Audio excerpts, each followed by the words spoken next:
And so they tend to pick these guys with charisma and character that really come across on screen, and we all help between costumes and props and music and every aspect of filmmaking. We help support that character and make them who they are. Going back to the process of certain companies, brands going up to you and showing their support for specific movie titles, and what's the process with that? Because does it begin and end with you as making a decision, or do you have to now take that to the producers or the studio and say, I got so and so interested in coming to the table?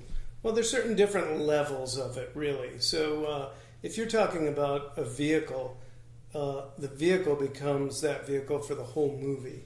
And then there's a promotions team that will take over. Now, if you're talking about a musical instrument or a pen or something small that where Disney or Marvel can't go to the company and say, okay, look, let's just put this product in. You'll give us the product and we'll put it in and it'll fit right. And it'll be like a free commercial to you. It's your lucky day, Bic Pen, or whoever it is you're talking about. But when it comes to vehicles or cell phones or TVs, any electronics, they do cross promotions and they do multi-million-dollar ad campaigns together where they say, hey, let us sell your an LG phone, and when people buy the phone, Iron Man will come loaded on the phone. Well, that becomes a huge deal. That's corporate America, man. That goes big. And so they have big promotions teams at Disney and all the studios that handle that at that level. Mm-hmm.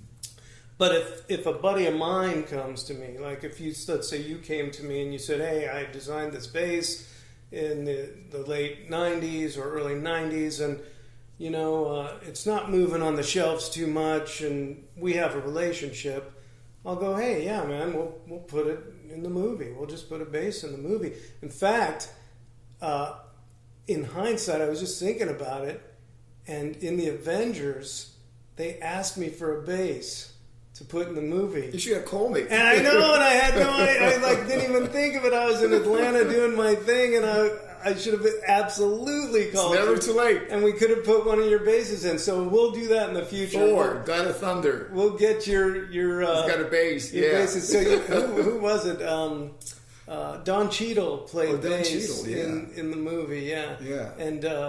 And so we got him a Rickenbacker. Oh wow! Bass. I love Rick. Yeah. We got him a beautiful bass. Yeah. I called the custom shop and they sent me something nice. Yeah.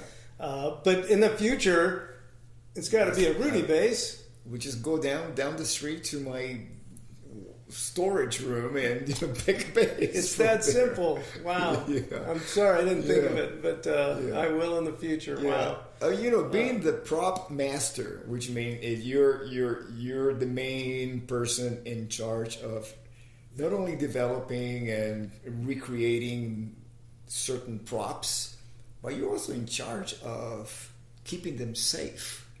That's an incredible amount of trust. I mean, it's like you're trusted that it's going to remain safe, stored properly. You're going to itemize everything, so when everybody says, they're making a sequel, they'll reuse some of the same props or use them as reference, because sometimes, in the movie, that certain prop gets destroyed, and also the trust that it's not going to wind up on eBay. Right. Yeah. How did you develop that trust? Well, it's you have to build that over years and years. And your resume shows a producer that you can be trusted, and so it's hard. You have to start on smaller projects and work your way up, and I have. And you mentioned something that I should sort of explain to your listeners. First of all, what is a prop master, right? And so it really starts from there. So a prop master provides anything the actor touches in a film. Could be eyeglasses or watches or weapons, musical instruments, Furniture? whatever it is. Furniture if they turn it over or throw it. If they don't touch it, there's another department called the set decorating department, which is where I started in the business, who comes in and puts the sofa in and the table and the light fixtures. But the minute somebody breaks a light fixture, it becomes a prop. So it's anything that the actor actually touches with action. It becomes an action prop. So it's my responsibility to design, engineer, and manufacture and or purchase, borrow, rent, any way I can get the prop. Now, manufacturing, that's part really creative. That's big. That's a big thing. And Russell Bobbitt, has become the manufacturer kid in the film industry. When there's a film or a story that requires a lot of manufacturing, they'll reach out to me first. There's a handful of us that do good manufacturing films, a handful of prop masters. By any means, I don't say I'm the only one. There's a good handful of us that do it.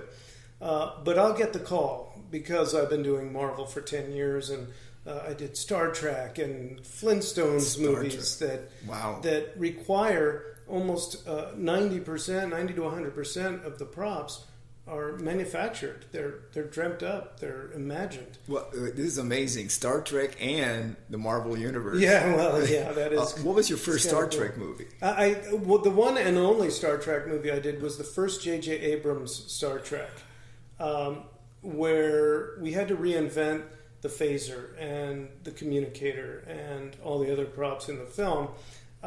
There's a great little anecdotal story I can throw at you. A couple of things. When I went to interview with J.J. Abrams, I sat on his sofa in his office, and he said to me, "So, hey, how you doing? Yeah, you have a good resume. Are you a Star Trek fan?" And the room went silent. Because, in honesty, I was never a big Star Trek fan. You know, it's not. At a very young age, I started working, and I didn't have a lot of time for TV, to be quite honest. And so I had to be honest. I couldn't lie to a director, especially J.J. Abrams. And I said, J.J., I got to tell you, I wasn't a big fan of Star Trek growing up.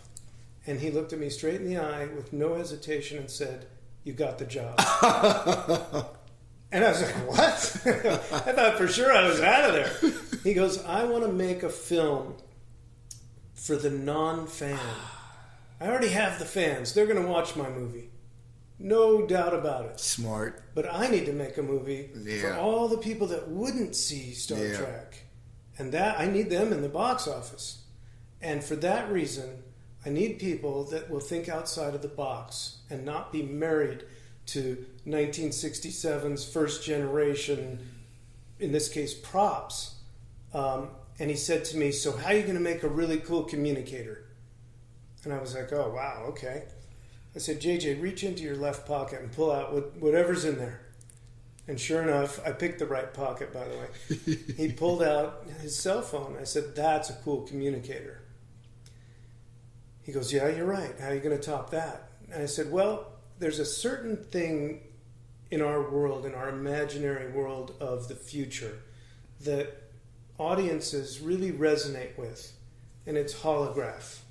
And if somebody sees a hologram or a holograph, they're really turned on by it in terms of like, hey, that's the future, because we don't have that yet, right?" And so, to me, that one was obvious. That one was like, hit it on the head, make it a holograph, and you'll get people excited. And that's what he did, and it works. That kind of thinking works.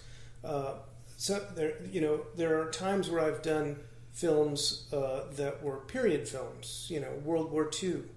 There are rules in World War II films. Yeah. You can't go outside of the box. Mm-hmm. There's sea rations, and there's certain weapons, and there's certain food that they use and ate, and liquor bottles, and that's it.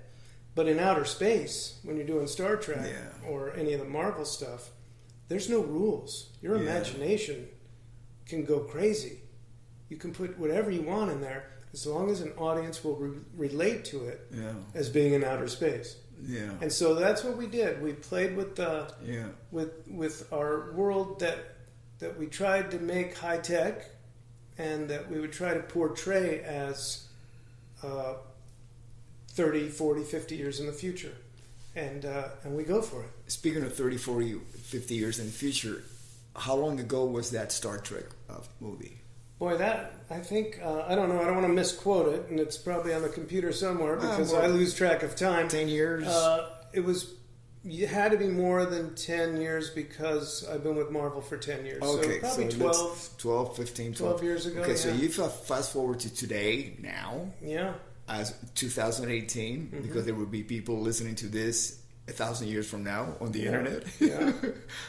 Actually, we have holograms in the music entertainment industry. Yeah. As a matter of fact, the singer that I used to play with, Dio, Ronnie James Dio, with the band Dio, named after him, of course. He passed away in 2010, and the band is called Dio Disciples.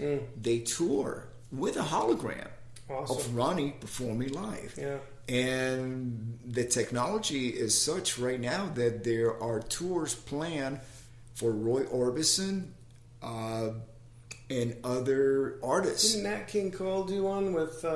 Well, that was 2D. This is actually a hologram. Oh, good. A hologram, a special... Projected, yeah. Well, yeah, it's as you know, a hologram technology, it's it has that 3D effect.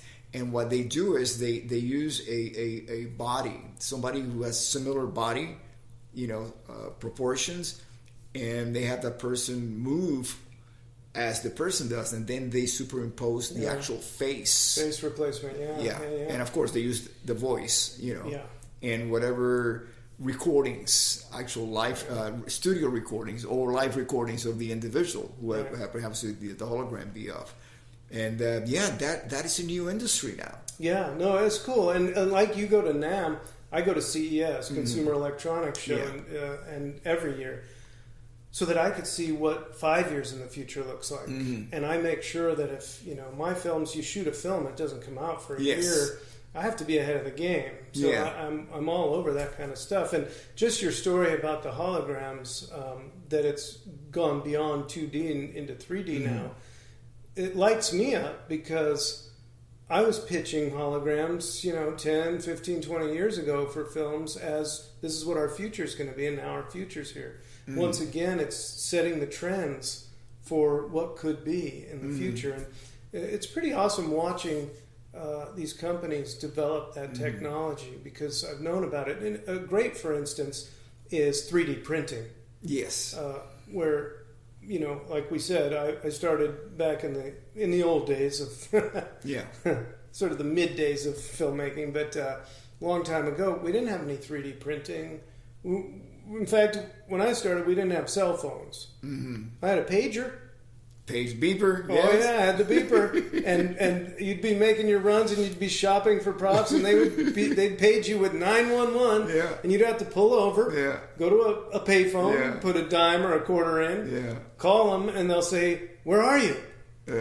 How come you're not back yet?" And my answer would be, "Well, because you keep paging me, and I have to pull over and make a call on a payphone every time you do it." So. That's when I started. That was our technology, but